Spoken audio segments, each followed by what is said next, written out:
Welcome to this session of Discipleship and Family Ministry. Now, I've got an activity I want you to do right now. I want you to go to your church's website or to a church bulletin from this past week, something that lists your church's activities, events, programs you're doing right now. And I want you to go to that, and I want you to look at each one of those and ask yourself, do I know why we started what we are doing right here? Do I know why we do what we do? Do I even know when this particular activity started in our church? Because I want you to think about something and recognize that everything in your church that you do, programs, activities, events, all of those, there is a story behind them. There was a reason and a time and a place that this started, and unless you know the reason and the time and the place that that started, it's probably a good idea to figure that out before you try to change that program, that activity, that event. And doing that is part of what I call just developing a sense of place. That is developing a knowledge and an awareness of the place where God has placed you.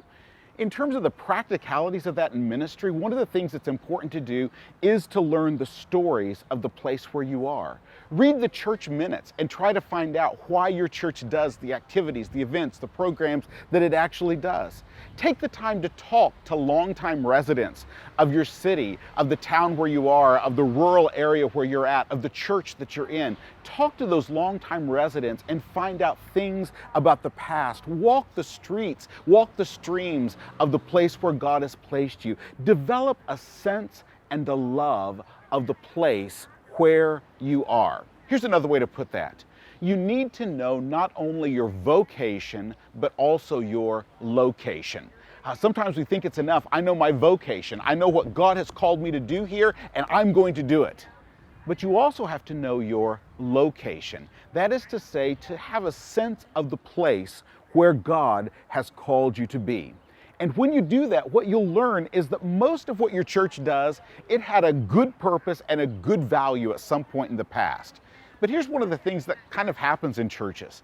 Sometimes we start certain things and we keep on doing them and we forget that original purpose. We forget that original reason we were doing that. And what ends up happening is these things, these programs, these events, these activities, they become a fixture on the church calendar that nobody even really knows why we do them anymore, or even if they know why they originally started this particular event, they don't have a clear vision for why we should keep doing it the way we're doing it. Well, what I want to do is, as you look at your church calendar, as you look at the activities and the events that you do, I want to try to provide you with a model.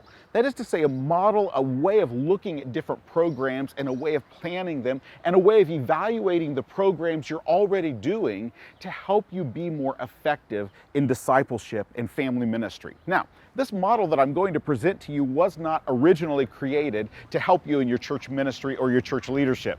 The reason this model was originally created, it was created by a philosopher, an educational philosopher named William Franken. And he created it to help teachers in public school classrooms to be able to make certain that the way they actually worked in the classroom and educated people in the classroom, that the way they actually did that was congruent with their educational philosophies. Now, William Franken's purpose in this was not to develop anything for your church or anything to help you in your church leadership.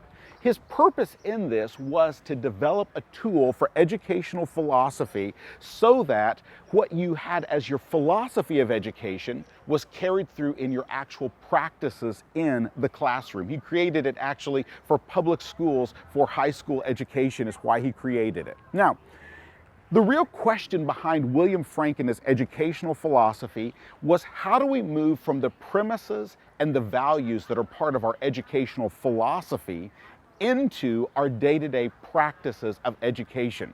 And so what resulted from that was a really useful tool for moving from our vision for something to our actual practices of it. That's what he's provided us with, is a helpful tool for moving from vision and ideals all the way down to practices in education. Now, I want to go through his actual educational philosophy, and then we'll move over and apply that to the local church. So if you'll notice, there are 5 boxes, we might say, in his educational philosophy. You'll see that box A and box B flow into box C, And then you'll see a box D, and box C and D flow into box D. So let's work through each of those boxes that you see. So box A is what he called a normative premise. A normative premise. Here's what he meant by a normative premise.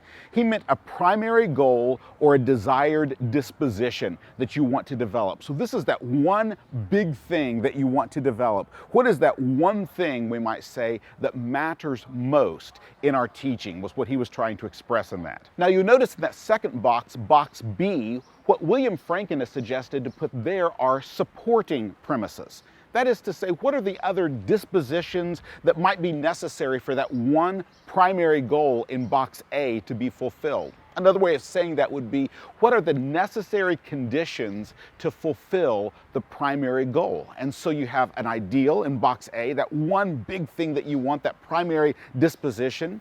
And then in box B, you have supporting premises, things that are also necessary for that to take place. Now, we'll flow those together then into box C.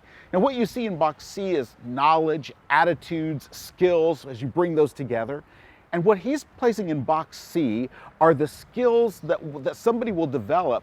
And when those are developed, we'll know that our goal has been fulfilled. So you've got box A, that one primary thing you want. You've got box B, and that's the supporting premises, the other things that need to take place for that box A to happen. And those flow together into box C, which are the knowledge, attitude, skills, habits that are necessary to show outwardly that we are actually accomplishing what we had in that box A. Now, let's go over to box D over there. That's methodological premises.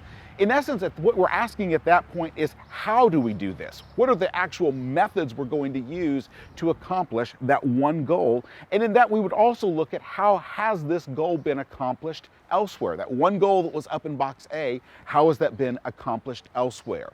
And then we bring boxes C and D together into our actual practices. That is, what will we do in the classroom? What will we do to accomplish that one primary goal? Now, I know when we put it abstractly like that, it's really kind of confusing. But as we look at a little bit more, I want to make it practical so that you will see exactly how you can use this in real life ministry. So how do we use this in our church, in the programs, activities, and events that we do in our church? Well, let's go back up to box A and look at that again. Remember, that's the normative premise. That's the one big thing that we really want to accomplish. Now, in churches, one of the things we tend to do is we tend to see a problem and react to it. We see a problem and think, oh, we're going to go fix that problem. Or we look and we try to accomplish too many things with the same program or activity. We try to accomplish everything with one thing. Now, when we look at that box A, what that forces us to do is we plan a program, an event, an activity. That box A is to decide what is the one thing we want to accomplish through this program. So how would you apply this in your work in your local church? Let's think about this. That box A, when you're planning a program or an event or an activity, what we would first do is we would seek God in this. We would pray, study the scriptures about a particular topic, and decide what is the one thing that God is calling us to accomplish, to do through this particular program or activity. Decide on that one thing. It's important that we do that because otherwise we end up, as I said earlier, just reacting to different problems, or on the other hand, what we end up doing is trying to do everything with the same activity or event and not recognizing we can probably only do one thing well in any given event, activity, program. Let me give you a practical example of what I mean, what I'm talking about in this. When I was a pastor, I remember that inevitably when people came back from youth camp, I would have people that were upset, were frustrated with how youth camp had gone. And as I started digging into what is the frustration, where is this coming from? Here's what I learned in this. We had two different groups in our congregation. About 2/3, I would make a guess at saying. What they saw youth camp as being supposed to accomplish, what it should accomplish in youth camp, was that we should try to get tons and tons of kids from the neighborhood to come, as many people as we could, to go to youth camp so that they could hear the gospel for the first time. That was their goal. So what were these people doing? They were trying to get as many kids as possible to go to youth camp. They were providing scholarships for them, doing all sorts of things to make sure that kids could hear the gospel who hadn't heard the gospel before, and to send them to youth camp to do it. But I had another group in the church, a smaller group, but a very significant group in the church, who they saw youth camp, the purpose of it, as our kids that were believers already, were growing in Christ already. What they were doing is they were being sent off to youth camp to be deepened and to grow in their faith. So inevitably, on the way back from camp, and when they got back from camp, I was hearing, particularly from that group, I can't believe that these kids all went to camp, and some of the kids, the things that my child heard at camp, and some of the people that were there, I can't believe that. Why? Well, it was because we had one group in the church who thought that youth camp was about evangelism, getting kids to hear the gospel for the first time. We had another group that thought youth camp was for a different purpose, was for discipling and deepening the faith of those that were already believers. And the fact is, we couldn't accomplish both of those effectively and well with the same event planned in the same way. We could not do that. And so we did some changes. We made some changes. We developed some retreats for the purpose of deepening and getting kids away to be discipled. And we developed some different ways of doing camp to prepare kids, to equip them so that they were able to witness to people that were at camp and evangelize those who were at camp. So we had different ways of doing that. But the real core issue behind that was simply this. We had an event that people didn't agree on what is the one big thing that they wanted to accomplish through that particular event. And so if you're going to plan an event, an activity, a program well, we need to decide what is the one big, most important thing that we want that to accomplish, and to focus on that one thing. So let's move over now to box B, those supporting premises. When we ask about supporting premises, here's what we're asking. What else has to take place for that one big idea, that one big event, that primary goal to happen? What are the supporting premises that have to accomplish it? So, for example, if your normative premise, that one big thing in box A, if that normative premise is for fathers to lead their families in family discipleship, do you know what? There's some supporting premises that have to take place in box B. For example, the fathers in your church have to be able to read and understand what they're reading. And I've served in locations and in places where for a significant number of the men in our church, the capacity to read well enough to lead their families in family devotions was an authentic problem for them that they had to face. And so that's a supporting premise. That's something else that has to be in place for that normative premise actually to work. There's a capacity of an understanding that the fathers know then, if your main goal was family discipleship with the fathers leading family devotions, for them to have a passion and a desire and a recognition of their responsibility to disciple their families. That's another thing that needs to be in the supporting premises. You would also need to have some people in the church who, for those children who don't have a father in their home, who's going to disciple them? Who's going to guide them? Who's going to help them, those children who don't have a father in their home? Those are all supporting premises, other things that need to take place for that one normative premise to be effectively implemented in your congregation. And so those are the premises, those are those foundations, those things that you're saying as we look at a particular event, we've got one normative premise, this one main goal that we need to happen and we want to see accomplished through this event, and then you have supporting premises in box B. Now we bring those together into what you see as box C. So now what you see in box C is knowledge, attitudes, skills, habits. These are the outward expressions of the fulfillment of the goal that you have in that box A. So remember, we've got box A as a normative premise, that's your one thing. You have supporting premises that say these things also have to take place for the normative premise to be accomplished. Now in box C, what we're looking at are the knowledge, attitudes, skills, habits that you'll know that the normative premise has been accomplished. Now, sometimes we're fearful of setting goals. Sometimes we're fearful of saying there are outward ways that we want this to be accomplished or demonstrated. And yet I don't think we need to be afraid of that. The problem is not when we set goals and have outward expressions that we're going to measure.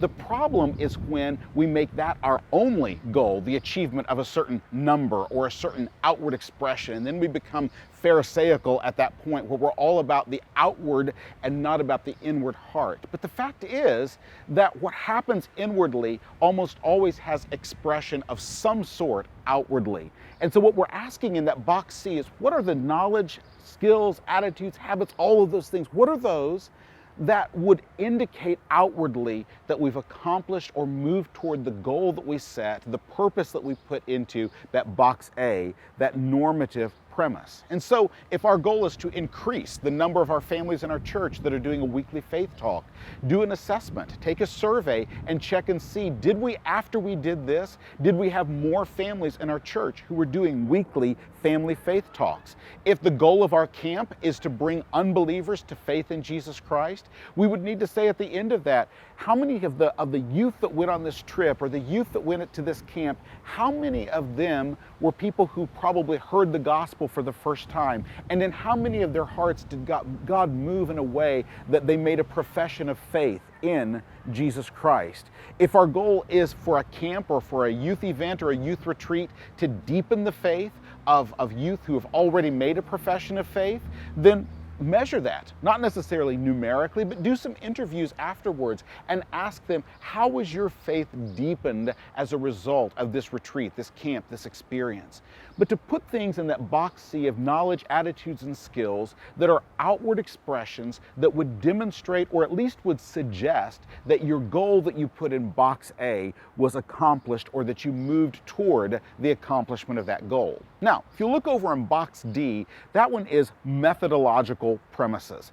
That's how might we do this? So in other words, you've got the goal, you've got the supporting things that need to happen for the goal, you've got the way you're going to measure the goal to see if it's been accomplished, and now you're asking in box D, the methodological premises, how might we accomplish this? What might we do to accomplish this? Now, this one is very important for what I talked about at the beginning of knowing not only your vocation, but also your location. Because here's what we sometimes do at that methodological premises level. We try simply to borrow something that another church has done. So we might look at a great church like Capitol Hill, that 9 marks, look at all of that. And we might try simply to pick that up and drop it into our context without recognizing that Capitol Hill Baptist Church is in a very particular context that God has called them to serve faithfully in, and what they're doing may not transfer to somewhere else. Another example of that is in the church that I serve in, Sojourn Community Church here in Louisville. One of the things that happens sometimes, for example, at a conference, somebody will come up to me and they'll say, how can I do in my context, in my church, what you're doing at Sojourn? But the fact is that much of what we're doing at Sojourn is rooted deeply into very particular contexts in the city of Louisville. And it's important for you, before you ask about our vocation or about our method of what are you called to do and how are you doing it, it's important to ask, where am I at? Where has God placed me? And what are the unique features of the place where God has put me so that I can recognize the methods that will work in the context where God has called me to serve? And so it's important and it's good to look at what other people are doing. There's nothing wrong in and of itself with looking at what other churches are doing. But don't simply try to take what another church is doing and transfer it into your context without becoming deeply aware, and I would even say deeply in love with the place where God has placed you. God has placed you in a particular location, in a particular place, for a particular purpose, at a particular time. So when looking at methodological premises, don't simply borrow what other people have done. Look at it, think about it, learn from it, but look carefully at the place where God has placed you. Now those things are then brought together into box E, which is simply the practices. what you'll actually do in your particular congregation, in your particular place. So as you look at this as a big picture, you've got box A, you've got the one thing you want to do. You have box B, which are the other things that need to happen for that one thing to take place. Box C, that's the ways that you'll actually know that you've accomplished your goal. Methodological premises over in box D, that's saying, how might we do it and how have other people done it? And then you bring that together into box E, which is simply asking, in our context, in the place where God has placed us, how will we accomplish this goal to which He has called us? Now, just at a very practical level, when I was a pastor, one of the things I would do is to take this tool that you're seeing and make these 5 blank boxes. And we would get together when we were going to plan a particular event or a particular activity, and we would prayerfully look at Scripture and pray together and agree on that box A. What is the one thing we need to accomplish through this particular program, activity, or event? We'd look at that. And then we would go away for a few days, usually for a week, not away as in away from one another, but just away from that topic. We wouldn't talk about that for a week. And we would explore individually as a staff, how might we accomplish that? We'd come back a week later at the next staff meeting with this filled out, with the ways that we saw that we thought we might accomplish this particular goal. Now, once in a long while, we would have an event or an activity where we would be planning this and we had agreed on box A, and then we ended up separately coming to the same conclusion all the way down through all the other boxes. That was extremely rare, but once in a while we would see that, and we would recognize that if people as diverse as this staff came to the same conclusion, but also the same methods of reaching that conclusion, that this was surely something we were being led very clearly to do. But most of the time we would have different ways, different paths of accomplishing that goal we had agreed on in box A, and we would notice different things. And that really helped us as a staff. It highlighted the differences between us, the different values, the different perspectives we had, and we would be able to learn from one another and bring together all of those into a plan that really effectively accomplished what we were called to do in the place where God had put us. And so that's one way you might use this. Make those 5 blank boxes and that. Use that as a staff. Agree on box A, then separately look and pray and think and seek the rest of it, and look for ways that you learn from one another as you compare what you have as a staff, as you compare these different things together, and use this to have more effective plans for more effective programs and activities and events for the sake of what God has called you to do in your particular location.